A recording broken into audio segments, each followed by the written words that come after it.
Welcome, everybody. I'm Steve Young, a retired EPA employee, 30 plus years with EPA. And I'm also the co-chair of ESIP's Air Quality Cluster. My fellow co-chair, Beth Huffer, I don't think is going to be able to join us today, but she is my fellow co-chair. And we might see Beth, I don't know. So we are going to talk about some of the innovations in air quality sensing and hopefully how we're trying to move from those innovations to actions. And I want to open by just showing something that I think illustrates what is happening with some of those innovations. So let me confirm, I hope that my screen is visible. Can you see my? Yep. Okay, excellent. So I know we're all thinking of everyone who's being affected by the terrible fires in greater Los Angeles. And Magali comes from that area. And so I think we're going to hear from her that they're seeing impacts, even though she's not super close to the fires. But I wanted to highlight what is beginning to happen thanks to Purple Air low-cost sensors. And this is a screen grab that I made on January 8th, early into fires. And it should kind of jump out at you in this screen grab. This is the area closest to the Eaton fire that affected Altadena, Pasadena. And you can see that the Purple Air sensors, there's a fairly dense network in greater Los Angeles, although not as dense as one would like. And we'll hear more about that from Magali. But you can see these purple readings that are showing very high particulate readings near the fire. So this is hazardous air, basically, on a real-time basis that Purple Air was picking up. And there's also a little bit of situational awareness intelligence that's indicated here. If you notice, there's a lot of gray circles. Those are offline sensors. And that's actually telling us something, I think, about where there are power outages or where there were power outages at the time, and or sensors that may have been destroyed by the fire. So this is it's a game changer that we're beginning to see these kinds of capabilities, and especially with all the wildfire issues that we unfortunately are seeing. I think this type of capability is very powerful. So I just wanted to quickly show that as kind of a kickoff of what's coming. And I think we'll talk a little bit more later about some other new capabilities that are coming on stream. But I am going to stop talking my kind of intro there, and I want to actually shift gears and move to our speakers. And our first speaker is Colleen Rosales. Colleen, give me a second while I pull up my, hopefully, my my text for your introduction. It looks like I was not quite as organized as I thought I was. Colleen, if you don't mind, would you mind just sort of introducing yourself? Forgive me, and then I'll let you kick off your presentation. Sure, no My worries, Steve. apologies. No Thanks. worries. Thanks. I think it might be also worth for me to start sharing my slides because this is related to my personal introduction. So hi everyone, I'm Colleen Rosales. I'm the Strategic Partnerships Director at OpenAQ. OpenAQ is a nonprofit organization based here in the US, but we serve worldwide. We aggregate air quality data in a one-stop shop in any format that it's available, as long as it's publicly available, or sometimes if it's not publicly available, we strive to convince folks to share their data publicly. And so we aggregate this and harmonize this in one format in a publicly available database that anyone can access for any purpose that they have. And I'm also an air quality scientist in another life. And so I still have that interest in both indoor and outdoor air quality data. But for the most part, OpenAQ is solely focused on ground level air quality data. And so, like I mentioned, we aggregate all of these data in one platform, both from reference monitor data as well as air sensor data or low cost sensor data. So currently, the platform has over 1 billion data points worldwide, both real-time and historic data. There are over 132 countries, but from the snapshot of the map, there is still a lot of areas that we aim to fill. And yeah, that's our work that we continue to do, is to keep on filling these gaps. There are criteria pollutants, and this is what we mostly focus on in the platform. And then after aggregating and harmonizing all of these data, we produce different data products as like the API, which is our main data product, and then we also have the command line interface, Python SDK, and newly released today is the R client. So I know a lot of academic researchers, use R. So we really made the effort to release that one today as well. So, and also, if you're not inclined in programming, or you just want a quick snapshot view of the map, that's something that you can explore using the OpenAQ Explorer. When you go to explore.openaq.org, you'll be able to see, the locations and then download CSV files from there. So that's another way to access those data. And then this is another one of our newly released tools. As Steve have shown a while ago, air quality indices as another way to show the air quality levels. Many of the air sensors can either show the data as air quality concentrations or air quality indices. At OpenAQ, we aggregate raw air quality concentrations, but we recognize that there's this connection between air quality index and the raw concentration that sometimes seems opaque. It's hard to find the documentation for a specific country or a specific way to calculate the air quality index. And so what we do in AQI Hub is to compile all of these documentation for different countries or different, some of these are subnational level governments that have their own air quality index calculation. So all of those, currently we have 25 different ways here of calculating AQI. So if you're interested in specific location or a specific way that a country calculates their air quality indices, please do visit that. There's also a way there to compare and contrast two different AQIs. So you might be wondering who is using the data in OpenAQ. Like I mentioned, anyone can use the data in OpenAQ for any purpose that they have. Our hope, of course, is to folks that will use it for clean air action and initiate, change in terms of clean air and improving air quality. Right now, most of or about half or a little over half of the usage is scientists and researchers and deep technical use, but we've also seen a lot of use that are more on the awareness side and data journalism and whatnot. And we highlight some of these use cases on our website as well. But today, what I really wanted to focus on is the report that we recently put out late last year, the Open Air Quality Data Global Landscape. This is a report that we put out about every 2 years. The last one was in 2022. And what we aim to do here is to survey the level of air quality monitoring by all countries.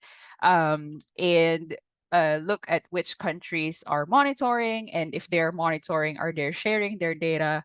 And if they're sharing their data, at what level? Is it fully open? Is it partially open? And I'll discuss a little bit more about what that means. But if you're interested in this report, we have many different flavors of this report. There is the full report, which the link is down here. And then also the infographic version, which is available now in the research showcase and in Figshare. So there's a DOI for that as well, which I have a link in this presentation as well. And then we also have the executive summary, which is just 2 pages. So yeah, again, many different flavors of this, depending on what you want to peruse. But today, I wanted to walk through what this report really highlights and what we want to, have you as the takeaway message for this report. What we wanted to answer, I already mentioned, is there any evidence of currently operational regular air quality monitoring program in the 190 some countries all over the world? We focus on government air quality data and on national level air quality data. We've seen subnational level air quality data as well. And if a government does monitor air quality data, are they sharing their air quality data? And if they share their air quality data, are they sharing it in this four key criteria for fully open air quality data, which I'll walk you through in a little bit. So right off the bat, I'll give you the conclusions of the report. 36% of national governments are not monitoring air pollution. So that's over a third of the countries that are not monitoring air pollution. A little over half publicly share air quality data. That's good news. 54 countries, or 27%, a little over a quarter of the countries, share maximally open air quality data or fully open. And greater transparency would benefit over 4.5 billion people worldwide. So for the first key insight, 36% or over a third of national governments are not monitoring air pollution. And investing in air quality monitoring programs in 71 countries could support the health of nearly 1 billion people. The good news is that on the plot on the right, you'll see an increase in the monitoring number of countries that are monitoring. So from 61% in 2022, now we saw about 64% of the countries are monitoring, or the governments are monitoring their air quality data. And all throughout this presentation, you will see the short link in the bottom where the worksheet that has all of the country-specific information are there, including the 4 key criteria. Which of these have they fulfilled? So just naming here some of the countries that are populous and of high risk. This is based on in terms of death and air pollution is ranking as one of the top 7 risk factors for death and disability based on the global burden of disease. So of course, there are many different reasons why countries are not monitoring at this point in time. There could be wars, there could be decrease in funding, or totally stopped funding. They could have been monitoring in the past years where we've done the survey and stopped, or they could have been like not monitoring since then. So anyway, although some of these countries are listed in here, but the populations of these 71 countries add up to nearly 1 billion people. And that translates to 9 out of 10 whom live in low income or lower middle income countries. So some barriers and opportunities. I've already mentioned that some of the barriers include, stopping of the funding, so resource constraints such as lack of financial resources and or technical expertise. But the good news that we see is that it's not only based on the government that air quality is happening in some of these countries. Inter-country and local government monitoring efforts are increasing. So say, for example, cities are doing their own air quality monitoring. And then there's a lot of regional intergovernmental efforts that we see. So inter-country regional efforts, like say, for example, in the Himalayas. So there's an inter-country effort to monitor air quality. And then also there's a lot of monitoring projects by non-government organizations and academic institutions, as well as a lot of international bodies that help air quality monitoring in some of these countries. So that's not to say that there is no air quality monitoring at all. It's just the government level air quality monitoring is at this point in time that we did the survey, we did see this for the countries that I've named.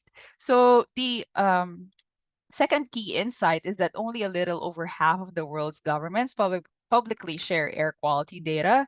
A few more generate data but do not share. So you'll see here in blue are those that monitor their air quality data and share that data. So that's 27% for those that share data fully open.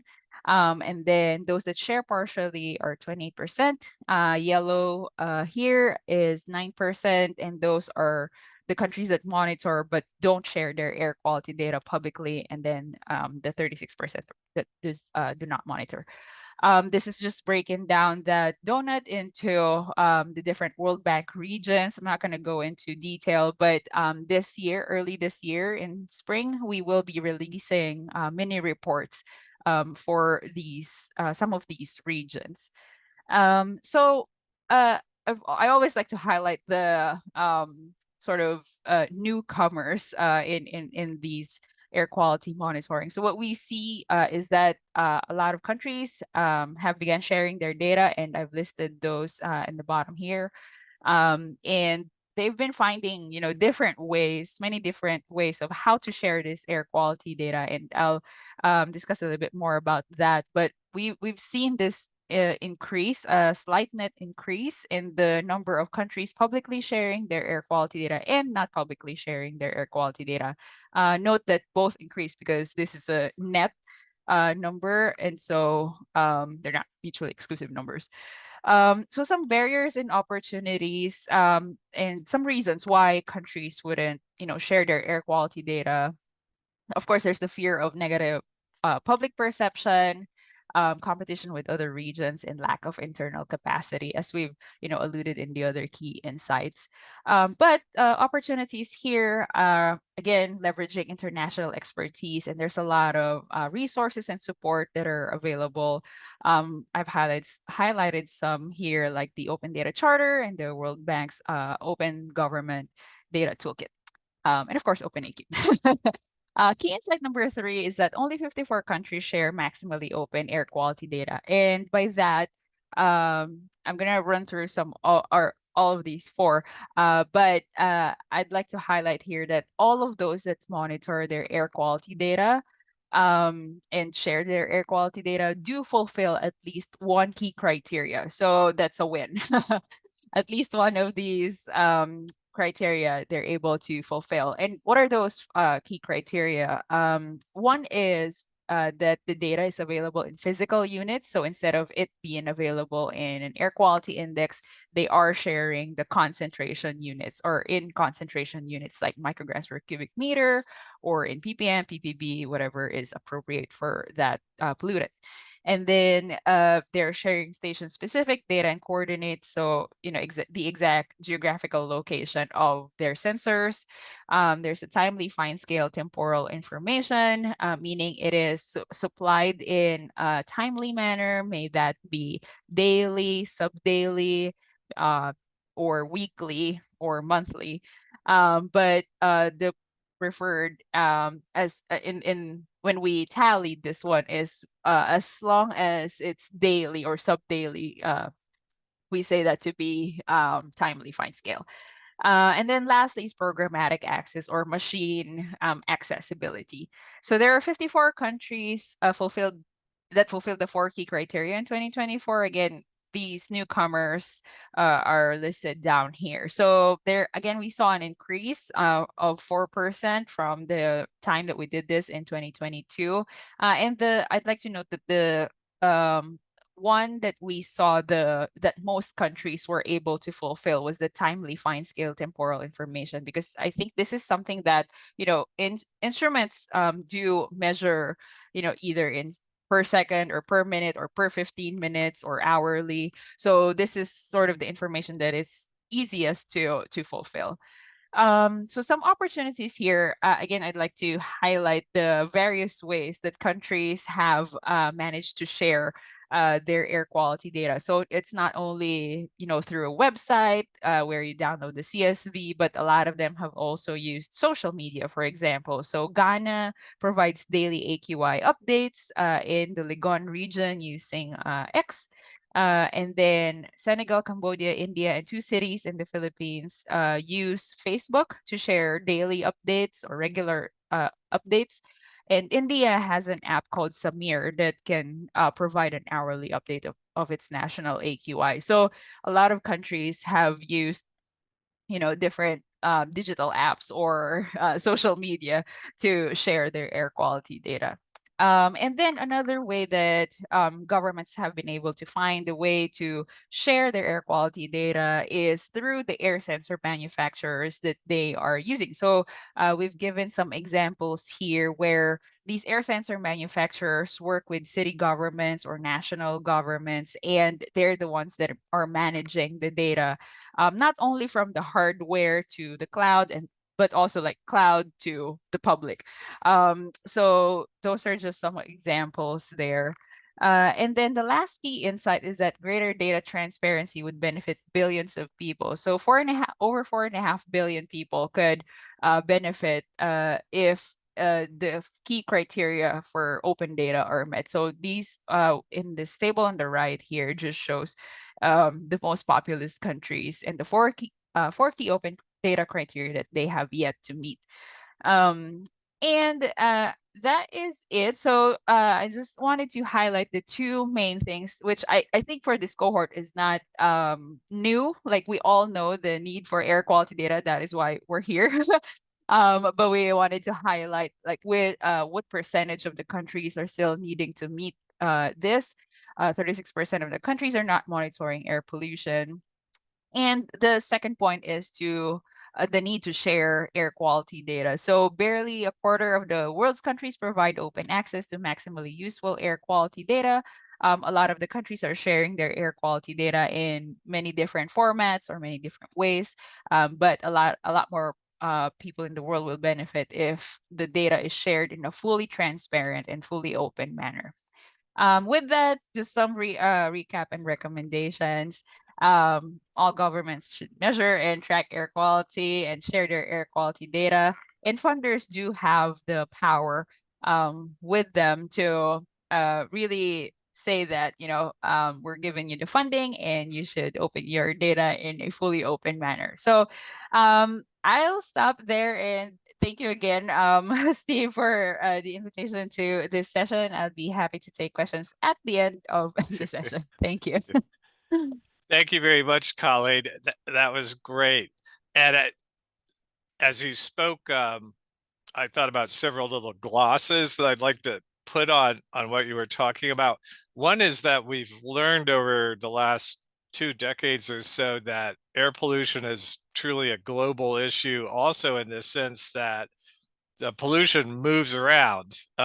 It's not confined within the boundary of a source country. And we've actually learned much more largely from satellites that air pollution from Asia, some of that comes across the Pacific and affects North America. And similarly, some of the air pollution that we generate moves across the Atlantic and affects Europe.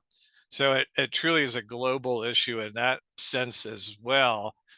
Um, it it was a fascinating story. Just a quick anecdote. I believe it was in the late 1990s, the U.S. Embassy in Beijing installed a PM 2.5 monitor on their rooftop and began reporting PM 2.5 levels that were publicly available. And the initial reaction of the Chinese government was outrage that the United States was doing this, but it actually seemed to help catalyze they're thinking, well, maybe it is a good thing to actually track air pollution and let the public know. And so I believe that China actually moved significantly, perhaps partly stimulated by this sort of radical thing that we did. The US Embassy was technically American territory, so they couldn't really keep the United States from doing it. But anyway, interesting story that came to mind. Um, the satellite observations in general, right now, Colleen, OpenAQ is focused on in situ monitoring, as I understand it. But I think we've talked about it before, that you're sort of looking at what's happening with the satellite capabilities, and so that may be a future. But we certainly are seeing some very interesting advances with what the satellites can see. I wanted to put in a little plug for some of your criteria, a concept that I've been calling real data. And there is a little sort of think piece about real data sitting in the Google Drive folder for this session, if anyone is interested in, taking another look at that. And finally, it is an unfortunate thing. I love Purple Air, and I didn't mention if I actually have my own Purple Air sensor in my backyard, but it is unfortunate that they're not fully open. It is a private company, so it's not a government program, but they did reduce the level of access that they were providing to people like OpenAQ, which in my opinion is very unfortunate. And as a result, Colleen, correct me if I'm wrong, but you're no longer ingesting their data because of the changes that they made roughly, what, a year and a half ago or so. Yeah, it was about, I think, March of last year. But there's also a wealth of other air sensors that are available in OpenAQ. And then I think, Yes. Purple Air, with Purple Air, you can still view, air quality indices and whatnot.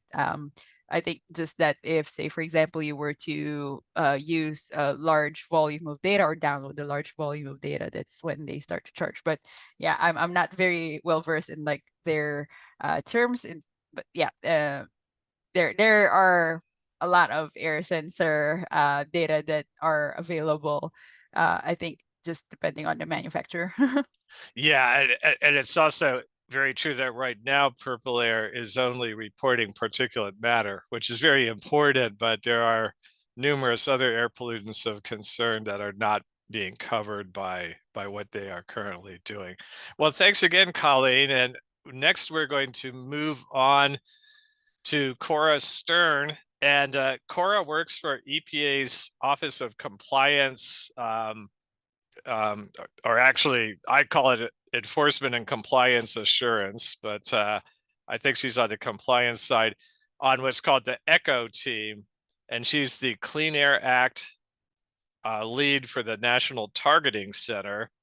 Her background is in international relations and geographic and cartographic sciences. So Cora is going to talk to us about what EPA is doing in the Office of Compliance, and I'm thrilled to have EPA represented today. Sometimes it can be a little bit tough, especially when you've just gone through an administration transition and things like that. So Cora, please take it away. Thank you. Thank you. Appreciate it. Yeah, I'm very happy to be here today. Let me share my screen and we can jump into my presentation. Here we go. Press share. All right. Let me know if you can't see that. I'm gonna get going. Looks, all right, so looks good. Perfect. Thank you. As Steve said, I work for the EPA's Office of Compliance within OECA, the Office of Enforcement and Compliance Assurance. So technically we both are correct on that. So I want to talk to you all today about a website called ECHO. It's the main team that I work on. We provide a lot of public access to data. A lot of it's regulatory, compliance, and enforcement data. And then we also integrate a lot of other data sources, including a lot of air quality data sources. So I'm going to get into kind of what ECHO is generally, and then I'm hoping we can really rocket through a couple of our tools specifically that use air quality data. All right, so what is ECHO? It's our EPA's public website. We provide compliance information about regulated facilities. So mainly, one, how they were regulated, when and if they were inspected, whether violations of environmental regulations were found, and whether those violations resulted in enforcement action. And then we also provide a lot of analytics, other dashboards with views of overall enforcement and compliance trends. We have a lot of data for download.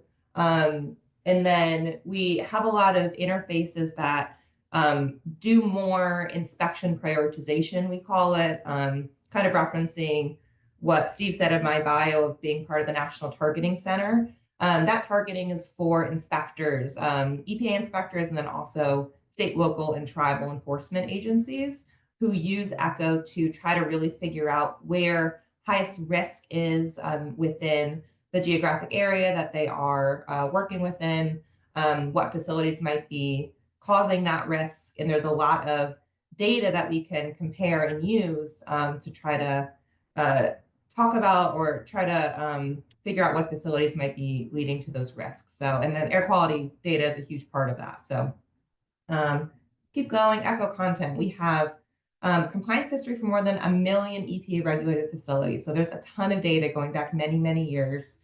We have EPA data as well as state, local, and tribal environmental data, including Clean Air Act stationary source data. And that's mainly what I work within. We also have RCRA, NPDES data, and Clean Water Act other data as well.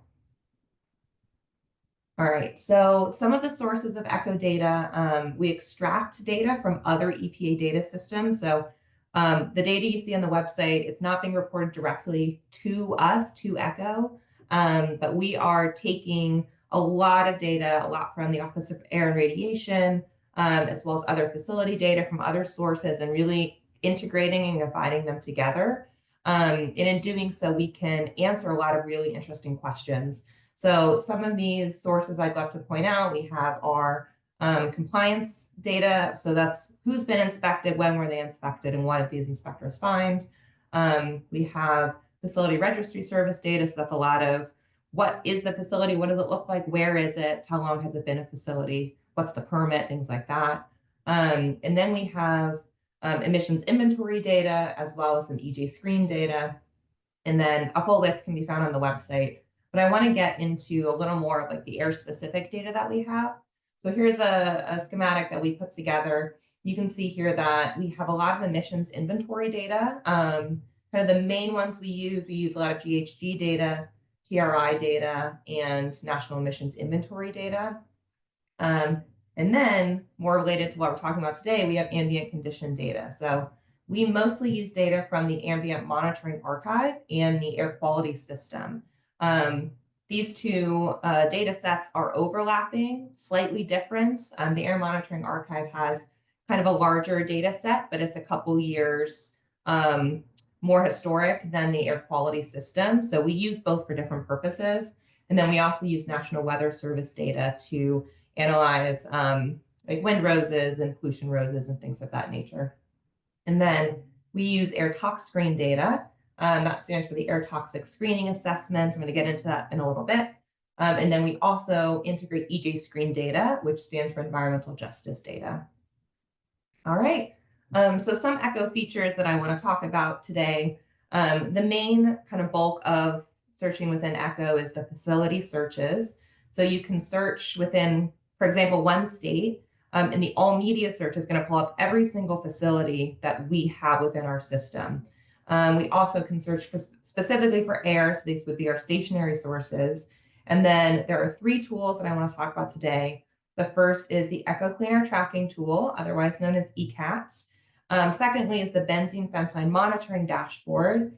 And then thirdly, our recently released, as of last Friday, Methane Super Emitter Data Explorer. So all 3 of these tools use air quality data from slightly different inputs in slightly different ways. And so I think what I would love to do today is just kind of throw a lot of examples at you, do demos of these different tools, and then hopefully as you kind of take notes about what is interesting to do, we could reach out after and connect and get into some more detail about these tools, because each of these I could spend an hour talking about, but I just wanted to give you all kind of a taste of what we have today. So I want to start with ECAT, the Echo Clean Air Tracking Tool. So let me go over here to my demo screen. So this is Echo when you first come to the website. So you'll go to echo.epa.gov. Feel free to kind of go along with me also if that would be helpful for you. So we have these options on the side. It's going to open you up automatically to this quick search. But to get to the tool that I want to talk about, we're going to go over here to search options, air, and then Echo Clean Air Tracking Tool, otherwise known as ECAT. Okay. It's automatically going to default us to the air monitoring station search. And then what I want to do is just kind of go through these search options really quickly, and then, do an example. We'll go to the map and kind of look at the information we have available. So the first kind of search option we have is between hazardous air pollutants and criteria air pollutants. I do most of my work within the hazardous air pollutant area, but we also have PM 2.5, PM10, all the other criteria air pollutants within this search here. So you just select that, and then, you can kind of go in and click PM10, I see a map that would focus on that pollutant. So I'm going to go back to hazardous air pollutants. And secondly, we have this geographic location search. So just a couple of things. I work a lot with EPA region, so we can search by EPA region. You can also just search by states, city, county. You can also look if there are monitors located on tribal land. And then down here, we have the non-attainment area section. I'm not going to go into the details of what that means. I don't think we have the time today, but we do have related information if you're interested in that. We have our community section, which gets into environmental justice data brought over from EPA's EJ screen. And then we have kind of the good stuff. This is the meat of what makes the air monitoring station search powerful. So we have monitored risk levels that we calculate based on the concentrations measured by the air quality system and air monitoring archive monitors. So you would have to choose a time frame. We have data for the last 10 years, actually since 2008 on. You can search within an aggregate of all the pollutants or one single pollutant. We have long-term cancer risk and hazard quotients that we calculate based on the concentrations. And then what I find especially interesting, you can also compare the measured concentrations to the modeled ambient concentrations. And we're getting into the weeds here, but the air tox screen model, which I referenced earlier, is put together from the Office of Air and Radiation using data from the emissions inventories and combined with a lot of different modeling, a lot of different inputs. And they publish a geographic-based risk model where you can go in and see one community and see the cancer risk level and the respiratory hazard index that comes as a result of air toxics. And so what we like to do for our inspectors is to compare what the model says should be happening based on what these facilities are reporting to EPA and compare that to what the actual monitors are picking up in reality.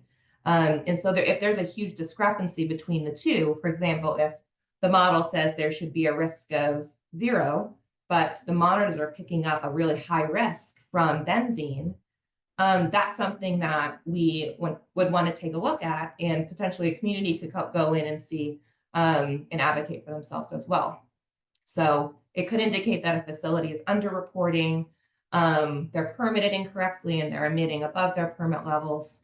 It could indicate a lot of things, but it is one kind of targeting input that we take into account when planning inspections or just kind of communicating with the public within a specific geographic area. So I'm going to go back up to the top here, and under search options, we have this button, go directly to the map. I like to do this. I'm more of a map person, so you can do a lot of the same searching on the screen that I just showed or on this map screen here. It's a little more user-friendly just to do it this way. but you can do both. All right, so here we can see a map of all the monitors we have. You can see for the last 10 years, we have 914 monitors. And the first thing to say is that's not that many monitors. The air quality system, the air monitoring archive, these are like really top level air quality data sets, but it's not as comprehensive as Purple Air, as many of these other air quality compilations of data. And so it can be really powerful. This tool can be very powerful for a state that has really invested in their network of air quality monitors and take the time to report that to EPA. But we just don't have the data we don't have. So we're always looking for different ways to get more air quality data.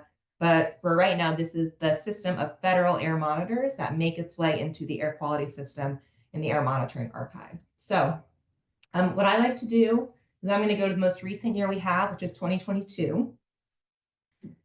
It's going to redo the map here. And then you can kind of go in and start seeing where there's higher concentrations of monitors. So over here on the East Coast, around Philadelphia and New York, there's a higher concentration. San Francisco and Los Angeles, they have a lot of monitors. You can see for large swaths of the country, we do not have a lot of data. All right, so down here in the table, we have a list of all the monitors that are shown in the map. And included in this table, we have an average cancer risk from the daily monitor measurements, as well as the whole body hazard index. So this is a good way to just start sorting and finding monitors that are measuring really high risk levels of pollutants. This is the aggregate of all the pollutants that are measured. You can also go to one single pollutant. So I think for my demo today, I'm just gonna explore benzene. And so the map will redo to just show pollutants, just show monitors that are measuring concentrations of benzene in 2022. Once again, we have this average cancer risk. And so this monitor here in Harris County, Texas, is measuring the highest risk level. You can zoom in, kind of see exactly where that is within Houston. We have a little bit of information here. And then this box is also going to switch and you can see other pollutants monitored. So I know we focused on benzene, but you can see other pollutants, including hexane, some other really toxic air toxics here. Anyway, so if we go back down, then I can open up this link here, excuse me. And this is going to open up the air monitoring station report, which is the most information we have about the area surrounding this monitor, as well as other things that this monitor might be picking up. So over here, this is really useful for inspectors. We have a map. This also shows all of the facilities that are nearby. So this is a potential indicator if there are facilities nearby that might be contributing to these really high levels. The first thing we would do is select a pollutant in this list. This is still for 2022. And after we select a pollutant, down here, we're going to see the pollution rows and the wind rows. So these data are coming in from the National Weather Service. And this is kind of an enhanced ability to figure out directionally what facilities might be leading to high readings at this monitor. So you can see here, the wind is coming mostly from the south and from the northeast. And in the pollution rows, the further away from the center point, the higher the concentration. And then this is also directionally where the readings were coming from. So we have a lot of readings, kind of high concentrations to the northeast here, kind of in this cluster. And then if I go back up to the map and look what might be nearby, I'm going to focus on this facility here. This is a chemical plant. And that for an inspector could be a reason that they might go to this facility and ask them to kind of get into what they've been reporting to the emissions inventories, and if they were, what their permit levels are and if they might be above that. And then we also have this box down here looking at the facility emissions that have been reported to the toxics release inventory and the national emissions inventory. And it appears that this chemical plant has been reporting to the toxics release inventory. All right, so that is the very quick ECAT demo I want to do.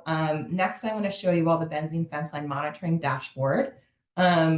This, actually, let me go back and get to it from the Echo homepage just so you all know how to do it. Okay, so under Analyze Trends here, we have this data visualization section.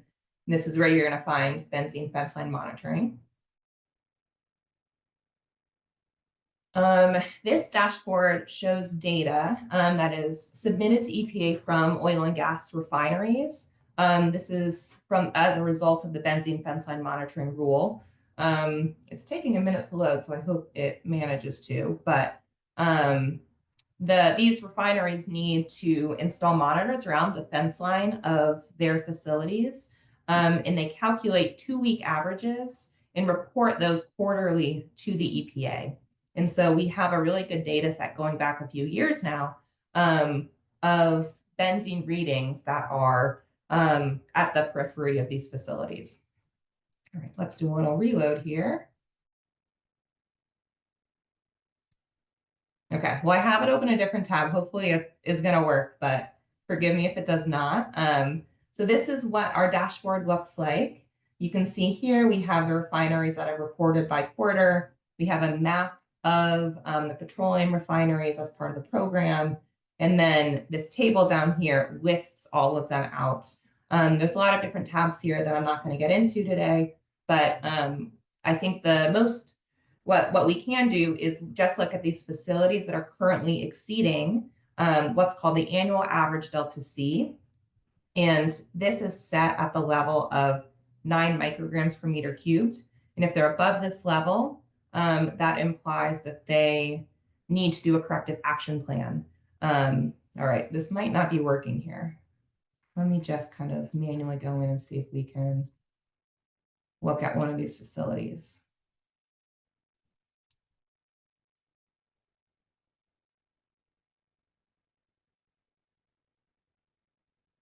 All right, unfortunately, the actual refinery fence line isn't showing up, but you can see here all of these facilities that are kind of in East Houston.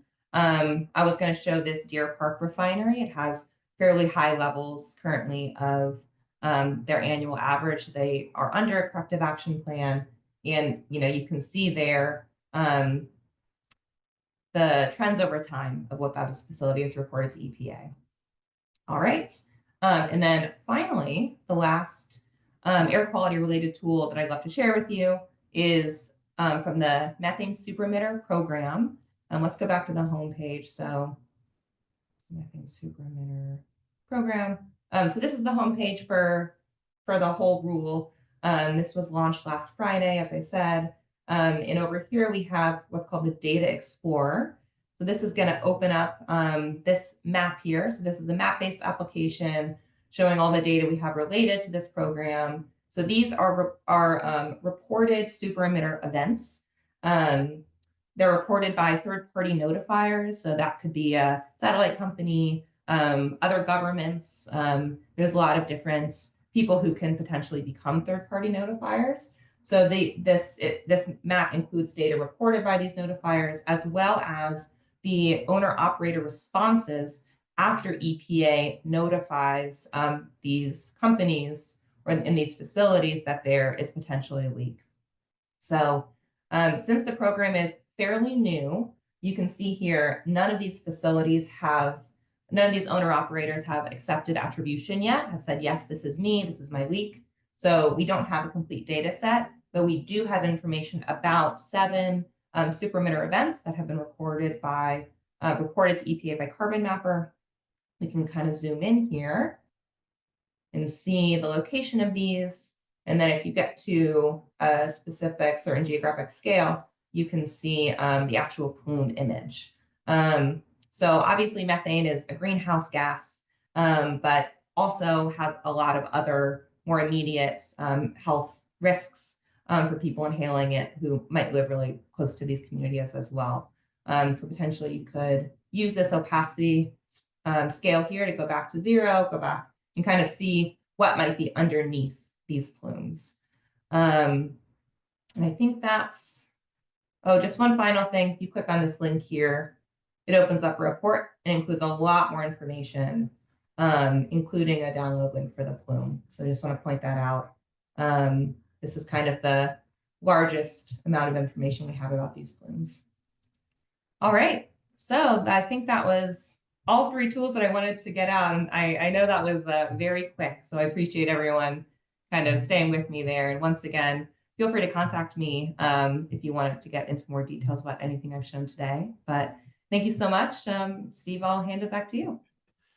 Thank you, Cora. That was great. A lot of data available, and especially you're closing with the methane thing. That's another example of how we're beginning to see some pretty remarkable new satellite-based capabilities where you can see these super emitter plumes literally from space. And I think quite a few insights are already starting to come in. And in many cases, the companies may not like to admit that they're a super emitter, but at the same time, when it's methane, that's product that's going out into the air rather than being sold or used, or at least flared. And methane is a very powerful greenhouse gas, of course. So it's of considerable interest from a climate perspective. So thanks again, Cora. And maybe you could throw in chat your email if you don't Yeah, mind, in case anyone wants absolutely. to follow up with you, which I think you might have happen. So with that, unfortunately, Dr. Kwarkume is not going to be able to join us today due to illness, but I do want to acknowledge her. I won't read her bio, but she is a professor at Howard University, and she has been working closely recently with Magali Sanchez Hall. And I am going to introduce Magali. Give me one moment, please. Magali is an environmental justice activist and founder of the Energe movement. I hope that's close, Magali, in my pronunciation. A movement to promote environmental justice through reverse engineered community engagement, bottom up, nonlinear, with intentional approach. Sanchez Hall earned her bachelor's degree from UCLA in Chicano Studies and holds 3 minor degrees: public policy, political science, and labor studies. She earned a Master of Public Policy from UCLA, and I'm abbreviating a little bit, but she is the founder of a number of organizations over the last few years. So she's been very active. She's also, and we're going to hear, but she's working with local students in the effort that she's going to be talking about. So we want to acknowledge them too. And Magali, yeah, please take it away. Thank you, Steve, and thank you for the invitation to present along my colleagues here, which are young students from the community, residents of Wilmington. And I just want to say, Emerge is a movement for environmental justice, nonlinear, meaning that we target and address every issue the community is bringing real-time information is happening. So I want to thank you for the introduction, Steve, and I'm going to introduce now Jamie Azucena Alvarez Ramirez, who's been with me for a couple of years. Eric Gonzalez Garcia, who's also now one of the researchers who's handling some of the air quality monitors. Juan Razo, who's not available today. He apologized. And then we have also Jorge Samuel Delgadillo Gutierrez, who's all of them are here with me, and they will be presenting as well. So just give us, all your attention, because we believe that this cause is very unique, and it's something that we need to be addressing in other communities as well.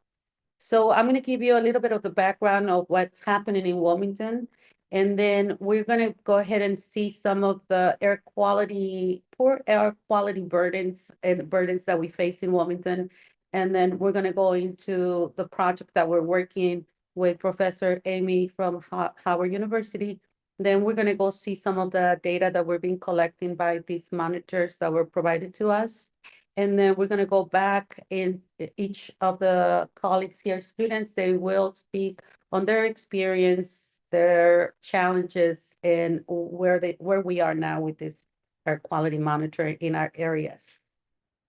So Wilmington, California is part of the city of Los Angeles, and we have many sources of pollutions and industries. We have the largest port in North America with a massive trading movement of goods, about 1 million containers moving in and out of the port of Los Angeles. We have 5 refineries surrounding Wilmington, including Marathon, which is the largest refinery in the Southwest region. We have massive container yards due to the Port of LA. We have also energy plants. One of the largest one in the city of Los Angeles that belongs to LADWP. We have the highest concentration of oil wells in the county of LA. And the reason is that Wilmington is it holds what is it called? The third oil reserve in the country. So that's one of the reasons that we have all these industries there. I also wanted to show you where Wilmington is related to the region where we are in reference to the city of Los Angeles. And I'm going to pass it down to Jamie Alvarez, who will be explaining you these maps.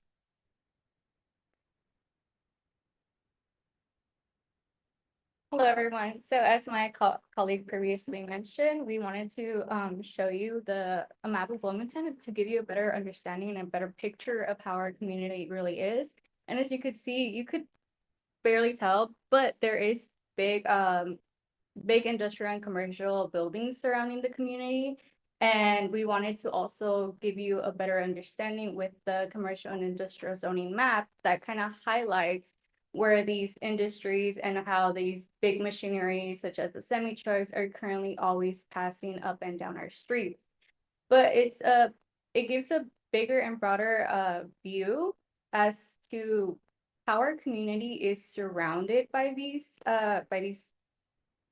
commercial and industrial buildings. In a way of like you could see with the commercial industrial zoning map, we have the red marking the commercial semi-trikes where they're constantly running and stuff. So that is about it, and I'll give it back to my colleague Magali.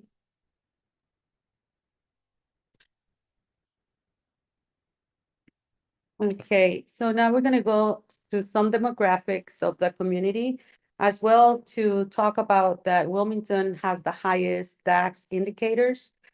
Places in the percentiles, disadvantage. It's basically one of the we call it the ground zero for pollution, but it also has the higher indicators as a disadvantaged community. And you can see why here. The demographics basically is 96% people of color, 90% are Latinos, and about 38 to 40% are foreign born. And that puts the community in a very disadvantaged and low political participation and underrepresented. So, and also I wanted to mention here that the community individual average household income is between about 20,000 to 22,000 per person. And that makes it a very poor community. It's in the highest disadvantage that you can think of.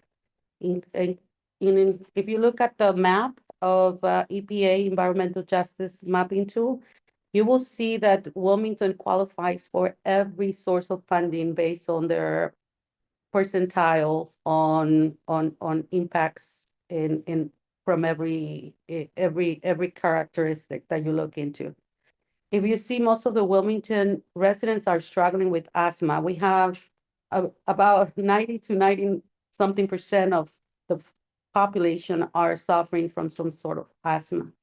And also, the diesel particulate matter is one of the main sources, and also chemicals that being known as a cause respiratory and lung illnesses. And we also have other sources of illnesses. Other sources of pollution that affect the body, which a lot of the community suffers from: rashes, nosebleeds,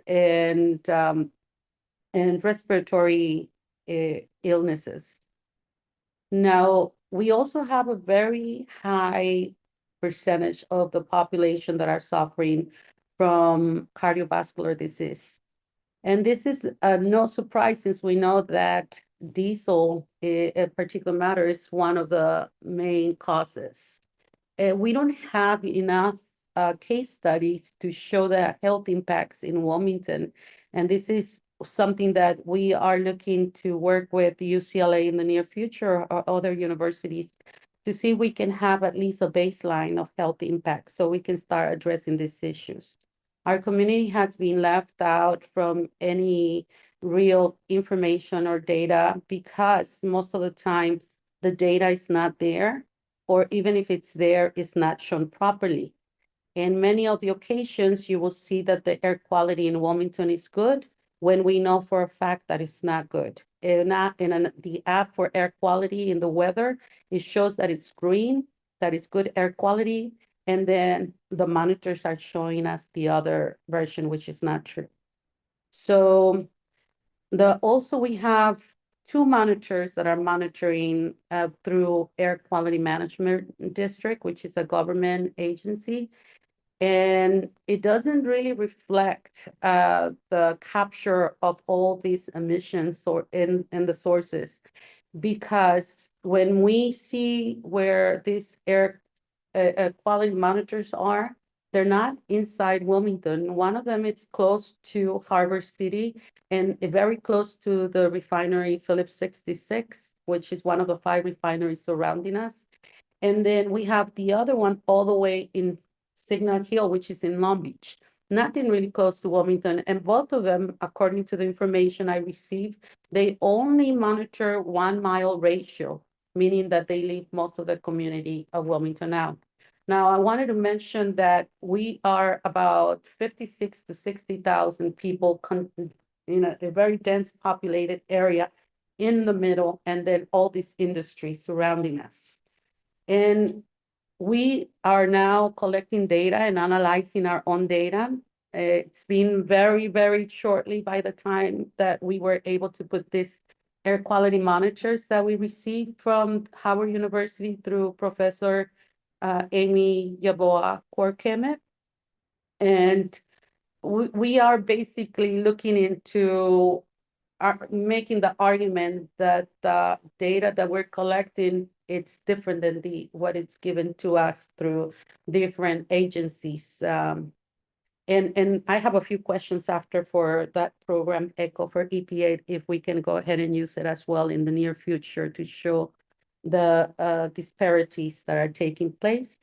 And now I want to introduce Eric, who's going to be talking about the monitoring that we're doing on our own. And that we were very fortunate to get these air quality monitors from Howard University Professor Amy.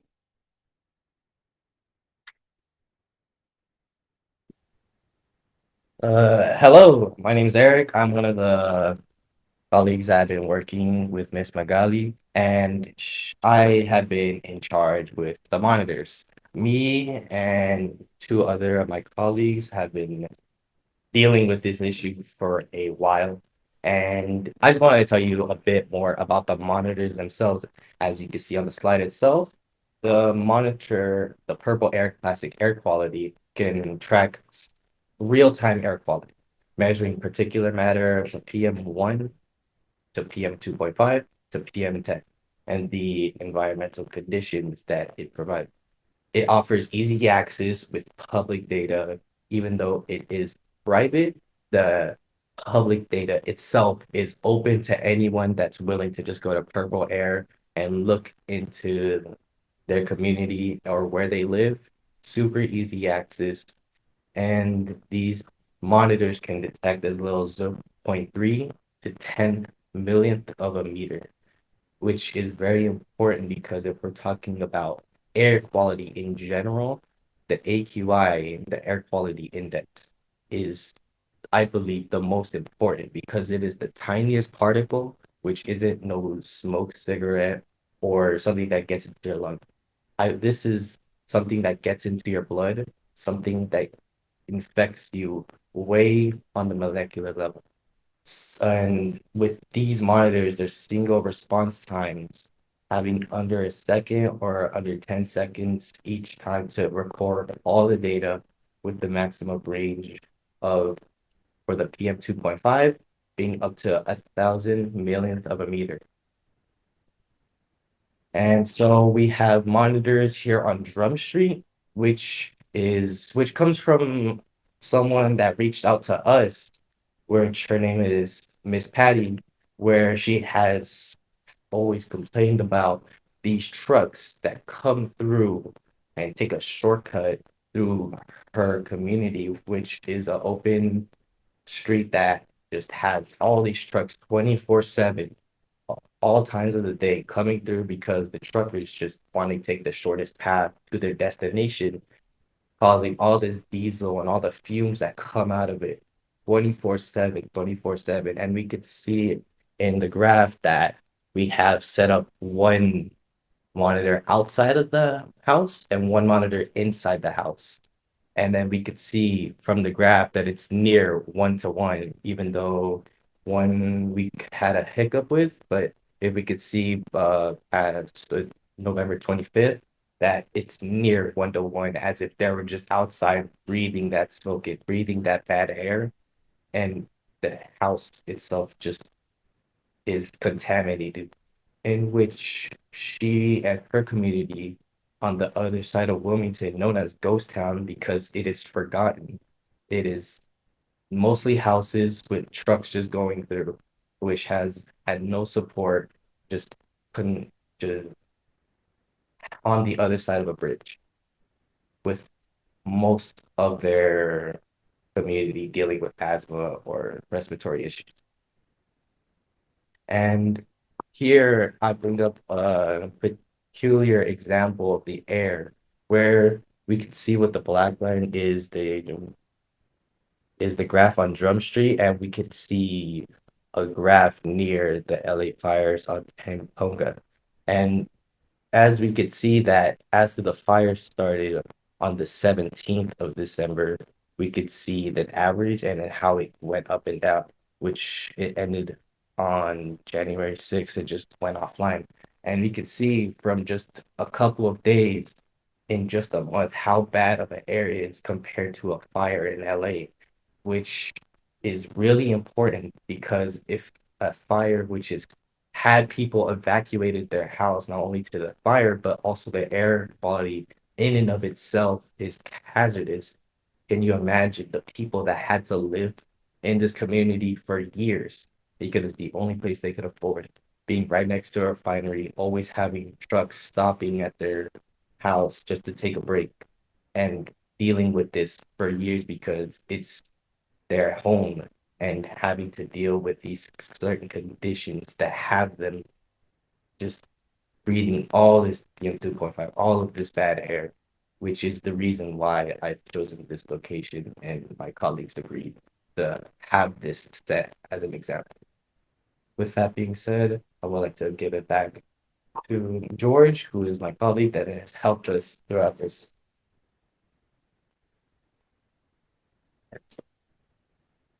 Hello, my name is George. I'm the other colleague. So the particles in diesel PM can reach deep into lungs where they can contribute to health problems including eye, throat, and nose irritation, heart and lung disease, and lung cancer. Children and the elderly are most sensitive and effects of this diesel PM.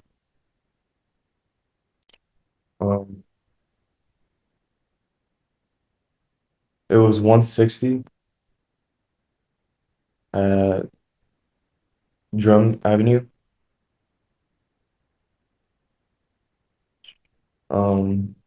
It was January 22nd at 5 p.m. where it showed where all the trucks were passing by.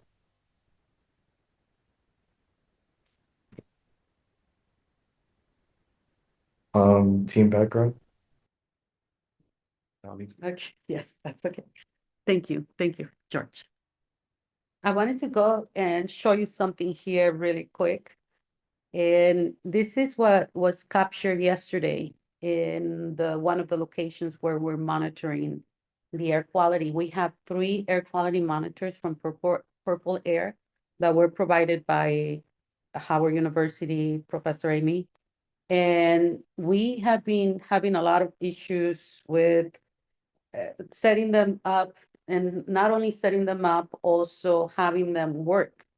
And recently, we just had them work in the last week. We set them up and they started working.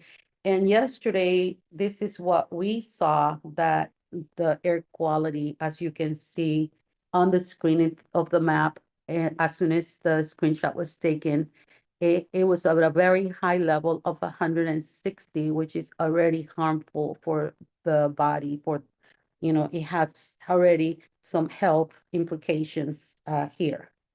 And then 10 minutes prior to was 158. But what we want you to see is that this is most likely what we will be able to see most of the time taking place on this street due to the massive traffic of trucks going through those streets. It's a residential zone, and basically the city, its planning is not done correctly, because it is allowed that these trucks go through these residential zones, even though they're not allowed to. We have reported them, and what we're told that they don't have any authority to do anything, the police department. And then they told us that the jurisdiction was under the Port of Los Angeles. We reported it with the police of the Port of Los Angeles. They also said they had no jurisdiction.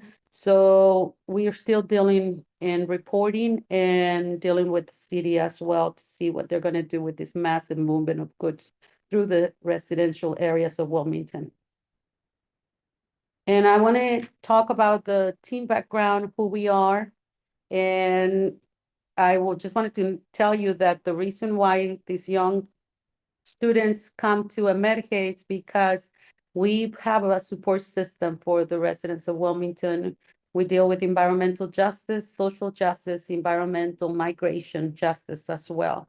And how everyone became part of the project, it's that Eric Garcia, he actually worked with me in a campaign voter participation to increase the Latino voter participation in the last election. And then Eric invited Juan, Jorge, and Jamie is also a long time volunteer, and she will be the future leader of the movement of Emerge. She's Native Indigenous people from the Purepecha community. So Emerge also provided background information to the community through it multidimensional, and it's open to everyone, and they were interested to join in because of that. And I wanted to tell you, these are some of the pictures and images from the house on Drum, where the trucks are coming through 24/7.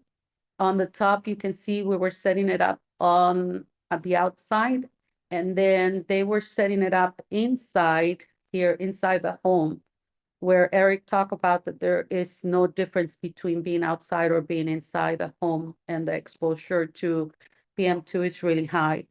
And here is on O Street, they were setting up the monitor. This monitor was set up outside the house.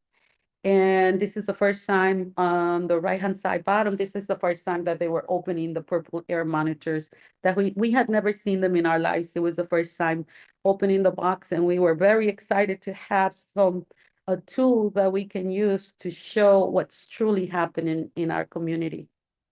We had some challenges because it was the first time using this type of monitors or any monitor whatsoever. The community is not really used to having anything like this to monitor air quality.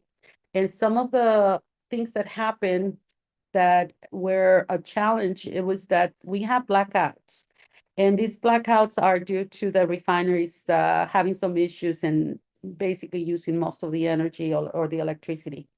And so we had also disconnections of the internet. And so it made it very difficult for us to get them up and running. We constantly attempted to reinstate the connection. However, it was difficult to have the residents to be available for us to come into their homes or into the yard to again, connect the air quality monitors to the platform that Purple Air uses.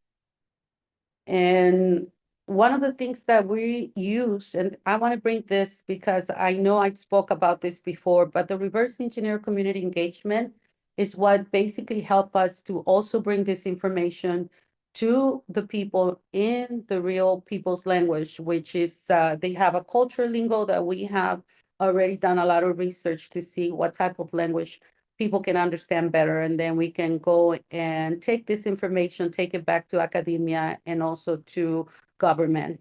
And another thing is that we collect data via surveys so we can show some purposes on how do we use this data and show what the community is basically thinking and how the community understanding of this data that is given to them shows that levels of understanding and also processing this information.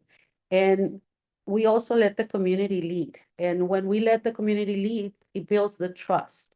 And that trust is what provides us the ability to call in for meetings and to keep on bringing this information. And we're doing it constantly, not like the government or academia that they come and then they leave. They just consult once and then that's it. Or public comments only once and then they leave. This is not, this is a constantly going on efforts of having the community be part of the whole process of what we're doing here in the community of Wilmington. And thank you for your time, and I hope that you take this information. And if you need to connect with us, please send me an email. You can call me at my cell phone. Also, I wanted to tell you that we do need a lot of resources. All of us are volunteers. We don't have really any incentive but the love for others. And also, you know, protecting Mother Earth, making sure that we are protecting each other from all these negative health impacts that the community is going through. And many of the times have normalized it, and we're trying to tell them it's not normal. It's coming from somewhere. Thank you again. Thank you so much, Magali and colleagues. It was great to see your colleagues as well. And it's interesting that you closed with trust. Trust kept coming up today in earlier sessions. So that has been a theme, and how do you build trust, as you talked about. So we have just over 10 minutes, and I'd like to open up if any of our participants have questions that you'd like to direct to an individual speaker or to the group. And also, if you were a speaker and you wanted to ask a question of another speaker, we probably have a little opportunity too. So maybe we could use the raise hands feature, if that's okay. And if you raise your hand and we see it, we can call on you.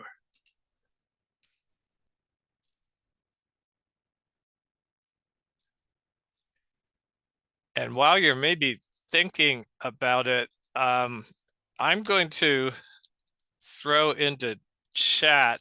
There was a really interesting article that just came out. Again, I keep harping on new satellite capabilities, but speaking of which, in Los Angeles, I recommend taking a look at the article I just threw in chat. Karen, I see that you have your hand up, and I probably should have acknowledged you, Karen, as one of our former air quality co-chairs, but Karen, please go ahead. No, I just really wanted to compliment the Wilmington team. It's very impressive what you have done.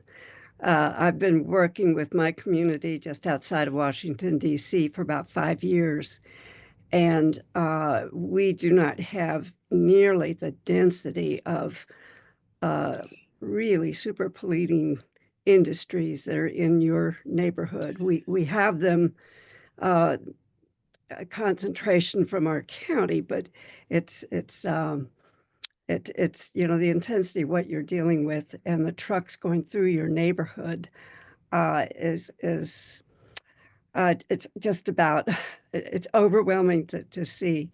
And I think that your approach of having especially, you know, the young people on your team heavily involved is just incredible.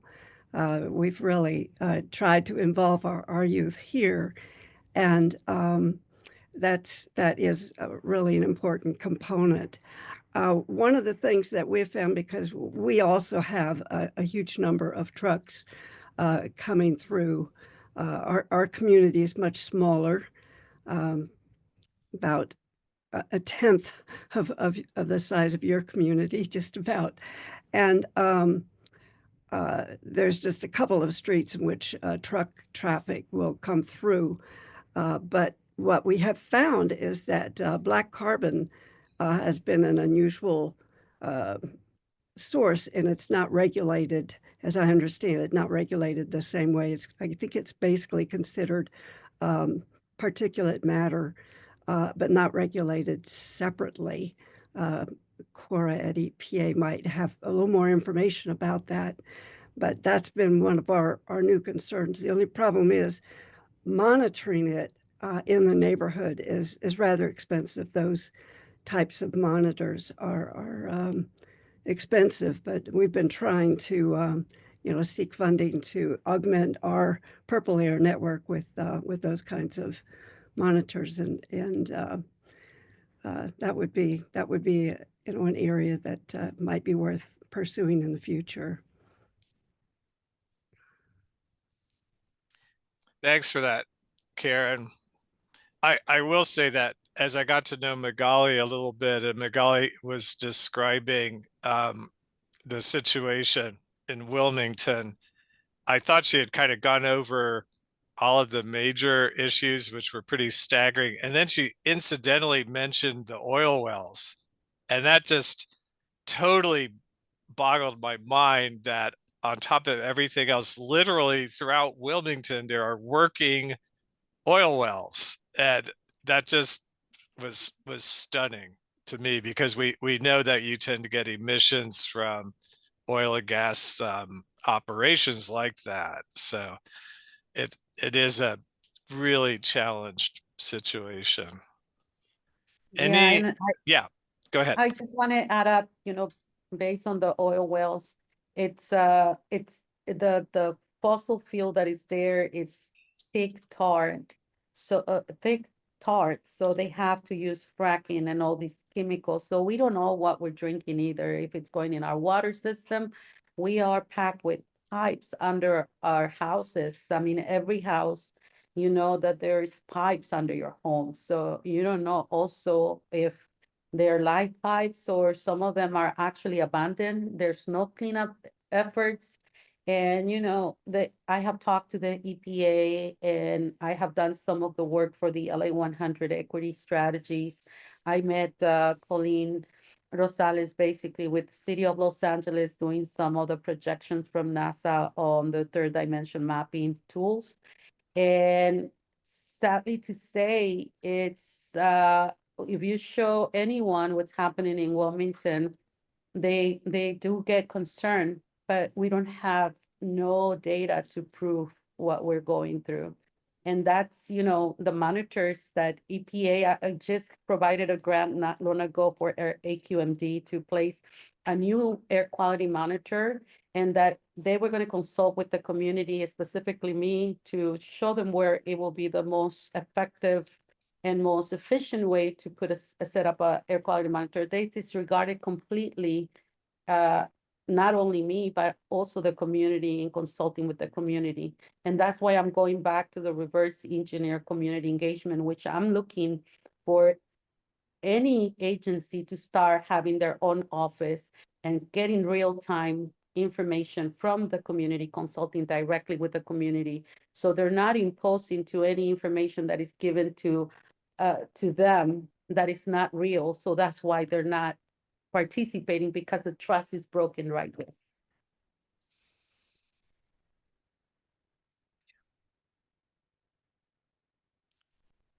Let me pull the group one more time for any questions.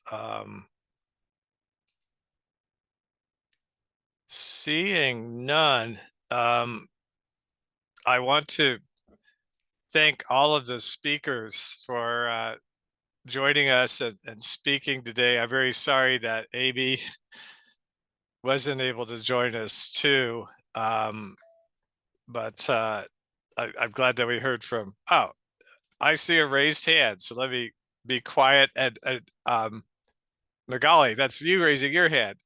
Go ahead. Yes, I have a question about the echo. EPA Where we can get system. information, yeah, the system.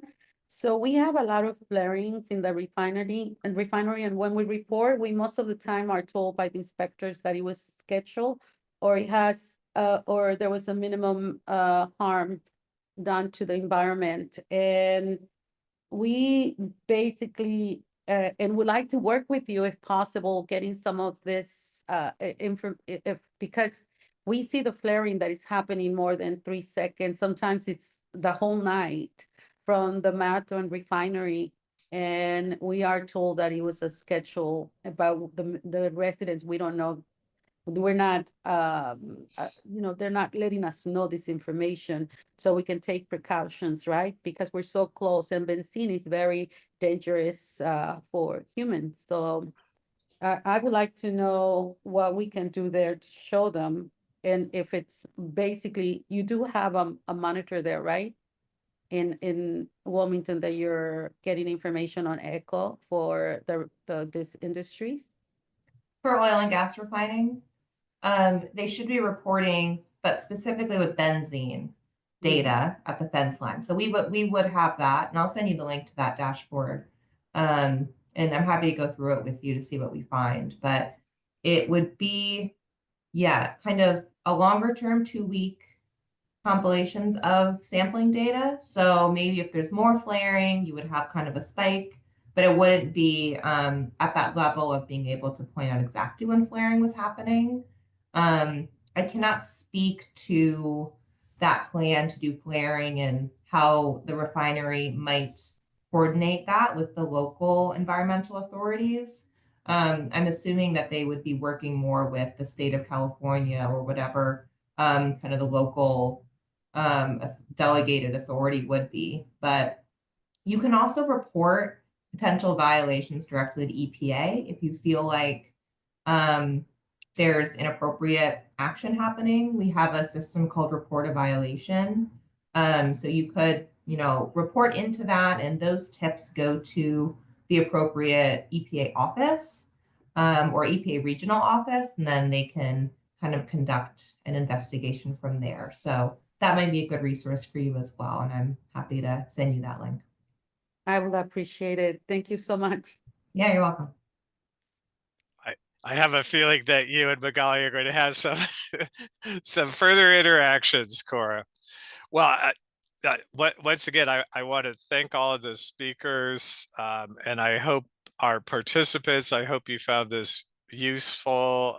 Feel free to provide feedback on the notes document or otherwise. And we've hit the 5:30 p.m. Eastern mark.